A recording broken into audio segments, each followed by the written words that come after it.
तमिल की राजनीति में गहरी पैठ रखने वाली अम्मा उर्फ जयललिता की राजनीति अब दांव पर है। अम्मा ने अपने राजनीतिक सफर में कभी सपने में भी नहीं सोचा होगा कि ऐसे भी दिन देखने पड़ेंगे। जयललिता जिस प्रदेश से आती हैं, वहां की जनता उन्हें देवी के रूप में पूजती है। जी हाँ, तमिल की वही देवी सलाखों के पीछे है। तमिल की राजनीति में मानो भूचाल आ गया हो। अब आपको हम रूबरू कराते हैं जयललिता उर्फ अम्मा के राजनीतिक सफर से। जयललिता का जन्म एक तमिल अय्यर परिवार में 24 फरवरी 1948 को हुआ। वे पुरानी मैसूर स्टेट, जो अब कर्नाटक का हिस्सा है, के मांड्या जिले के पांडवपुरा तालुक के मेलुरकोट गांव में पैदा हुई थी। उनके दादा तत्कालीन मैसूर राज्य में एक सर्जन थे और उनके परिवार के बहुत से लोगों के नाम के साथ जय यानी विजेता का उपसर्ग लगाया जाता है, जो कि परिवार का मैसूर के महाराजा जय चामराज वाडियार के साथ संबंध को दर्शाता है। राजनीति में आने से पहले जयललिता एक लोकप्रिय अभिनेत्री थी। जयललिता जब महज 2 साल की थी तो उनके सर से पिता का साया उठ गया। उसके बाद उनकी मां ने बेंगलुरु लेकर अपने माता पिता के पास चली गई। बाद में उनकी मां ने तमिल सिनेमा में काम करना शुरू कर दिया और अपना फिल्मी नाम संध्या रख लिया। जया की शिक्षा दीक्षा पहले बेंगलुरु और बाद में चेन्नई में हुई। जया जब स्कूल में पढ़ रही थी तब उनकी मां ने उन्हें फिल्मों में काम करने के लिए राजी किया। पढ़ाई के दौरान ही उन्होंने एपिसल नाम की अंग्रेजी फिल्म में काम किया। वह जया की पहली फिल्म थी। 15 वर्ष की आयु में कन्नड़ फिल्मों में मुख्य अभिनेत्री की भूमिकाएं करने लगी। इसके बाद उन्होंने तमिल फिल्मों की ओर अपना रुख किया। वे पहली ऐसी अभिनेत्री थी जिन्होंने स्कर्ट पहनकर भूमिका निभाई थी। 1965 से 1972 के दौर में उन्होंने अधिकतर फिल्में एम.जी. रामचंद्रन के साथ की।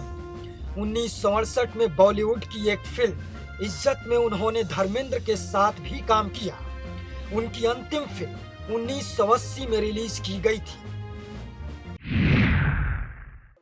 1982 में जया को राजनीति में लाने वाले एम.जी. रामचंद्रन ही थे। ये वही रामचंद्रन हैं जिनके साथ जया ने 9 से भी अधिक फिल्में की है। पार्टी में शामिल होने के महज 1 साल बाद ही जया को प्रोपेगेंडा सचिव का काम सौंपा गया। अंग्रेजी में उनकी वाक क्षमता को देखते हुए रामचंद्रन ने उन्हें राज्यसभा में भिजवाया। राज्य विधानसभा के उपचुनाव में जितवाकर उन्हें विधानसभा सदस्य बनवाया। हालांकि जयललिता इस दावे को सिरे से खारिज करती रही कि एम.जी. रामचंद्रन ने उन्हें राजनीति से परिचित करवाया था। 1983 में रामचंद्रन की तबीयत बिगड़ गई और वो उसी समय से बीमार चलने लगी। तब जया राजनीति में सक्रिय हो गई।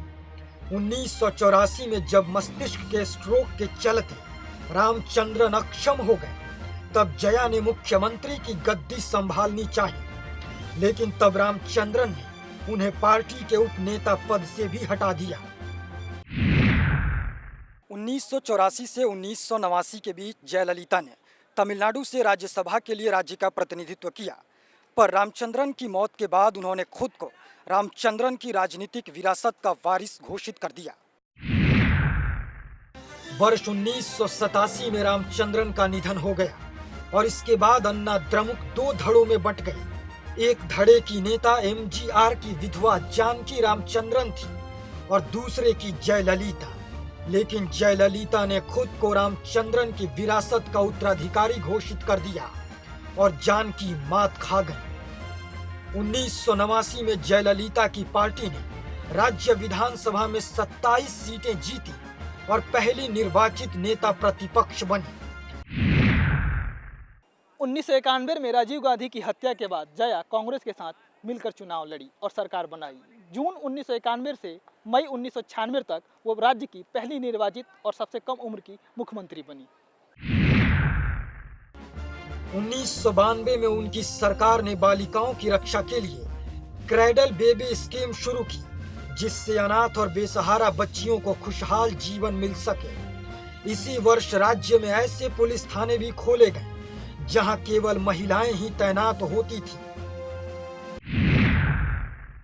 96 में पार्टी के साथ साथ जयललिता भी चुनाव हार गईं और उसके बाद सत्ता विरोधी लहर और उनके मंत्रियों के खिलाफ भ्रष्टाचार के मामलों ने उनकी लुटिया डुबो दी। लेकिन समय बदला और 2001 में फिर से जयललिता मुख्यमंत्री पद पर काबिज हुई।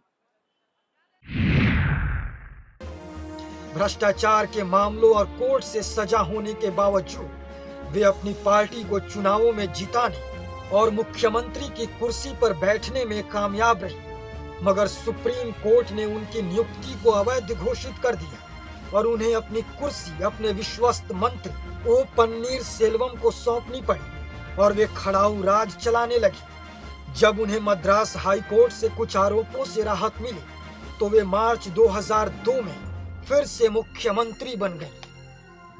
अप्रैल 2011 में जब 11 दलों के गठबंधन ने 14वीं राज्य विधानसभा में बहुमत हासिल किया तो जयललिता तीसरी बार मुख्यमंत्री बनी। उन्होंने 16 मई 2011 को मुख्यमंत्री पद की शपथ ली और तब से वे राज्य की मुख्यमंत्री थी। लेकिन आय से अधिक संपत्ति के मामले में जया को एक बार फिर सत्ता से बेदखल होना पड़ा। ये था जयललिता उर्फ अम्मा का राजनीतिक सफर। इससे तो आप अंदाजा लगा ही चुके होंगे कि अम्मा तमिल की राजनीति में कितना पैठ रखती हैं।